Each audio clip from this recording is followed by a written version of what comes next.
Шановні українці, українки, весь день сьогодні доповіді уряду всіх служб, які фактично цілодобово на ліквідації наслідків російських ударів. Дніпровщина, Запоріжжя після атаки по інфраструктурі була надзвичайно складна ситуація з електрикою, всім забезпеченням. Необхідні ресурси задіяні. Дякую всім ремонтним бригадам. Дякую комунальним службам, ДСНС України, всім енергетичним компаніям. Без перерв тривають роботи. У Запорізькій області ще вдень відновили енергопостачання за графіками. Дніпро, Кривий Ріг, Нікополь, Павлоград та інші міста і громади Дніпровщини досі в роботі. Були сьогодні, на жаль, і нові удари саме по енергетиці і по цивільному сектору також. У Кривому Розі, по житлових будинках. Є інформація, що сьогодні вночі може бути новий російський масований удар. Дуже важливо звертати увагу на повітряні тривоги сьогодні, завтра, постійно, спускатися в укриття. Росіяни незмінні, вони намагаються скористатися погодою. Я доручив уряду допомагати місцевій владі, максимально допомагати всім, хто задіяний. Разом з прем'єр-міністром України перевірили доповіді з областей. Не всі звіти правдиві, будуть висновки.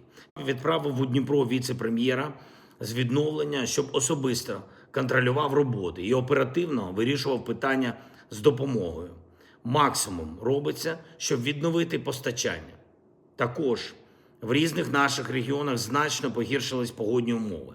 Багато проблем на дорогах, проблеми з мережами.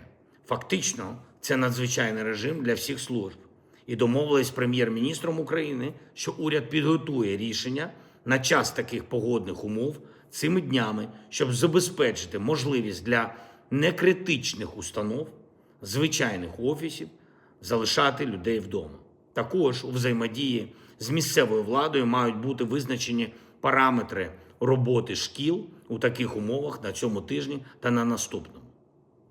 Сьогодні вже підготовлені документи щодо нових очільників 4 областей.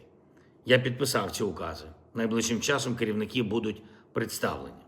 Полтавщина, Чернівецька область, Вінницька та Дніпровщина.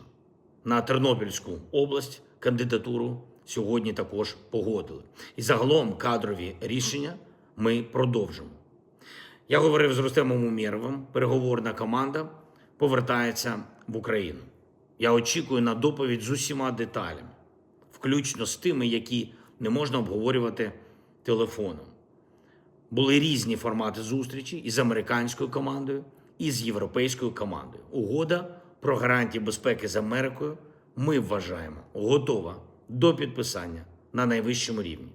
Важливо, що у тристоронньому форматі обговорили документи про відновлення України та економічний розвиток. Україна, Америка, Європа. Майже готово.